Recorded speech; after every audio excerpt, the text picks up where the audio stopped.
there with his apprentice. apprenticeனாலே ட்ரெயினின்னு அர்த்தம். இப்போதான் அந்த வேலையில ஜாயின் பண்ணியிருப்பாங்க, அவங்கள வந்து பழக்கப்படுத்தணும். ஓகேவா? ஸோ அப்ரெண்டிஸ் எதுவுமே தெரியாது, அவங்கள ட்ரெயின் பண்ணணும். அந்த மாதிரி இருக்கவங்க தான் அப்ரெண்டிஸ். அப்போ அதுக்கு சேம் மீனிங் வந்து ட்ரெயினி.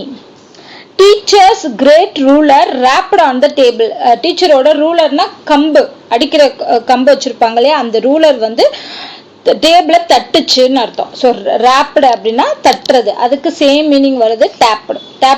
டேப்னாலும் இப்போ முதுகுல டேப் பண்ணு அப்படின்னு சொல்றோம் இல்லையா, முதுகுல அடிக்கிறத வந்து டேப்னு சொல்லுவாங்க. So tapped, rapped, tapped.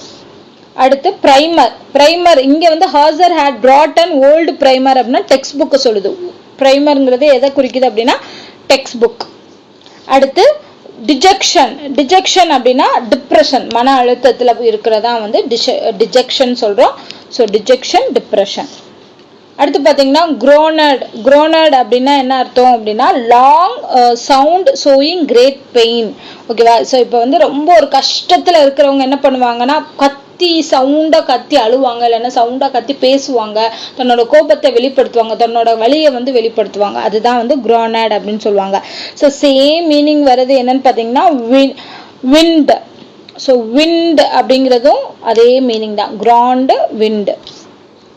அடுத்து கண்டேஜியஸ்.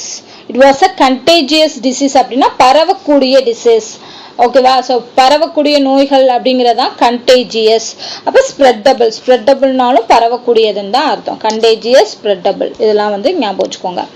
அடுத்து ஹிஸ் ஹேண்ட் ட்விச்டு அப்படின்னா என்னன்னா அவனோட கை வந்து நடுங்குச்சு. ஸோ ட்ரம்பிள்டு. ஸோ இங்கே பார்த்தீங்கன்னா ஷிவர்டு. ஷிவர்டுனாலும் அதே மாதிரி மீனிங் தான். சடன்லி ஜெர்க்டு, பயந்துடுறது. ஷிவர்னா நடுங்கிறது, இதுவுமே மீனிங் வரும். பட் ட்விச்டுக்கு வந்து ட்ரம்பிள்டு அப்படிங்கிற மீனிங்கும் இருக்கு. ஸோ அதனால நல்லா ஞாபகம் வச்சுக்கோங்க. ஹேண்ட் ட்விச்டு அப்படிங்கிறப்போ ட்ரம்பிள்டு தான் வரும், நடுக்கம்.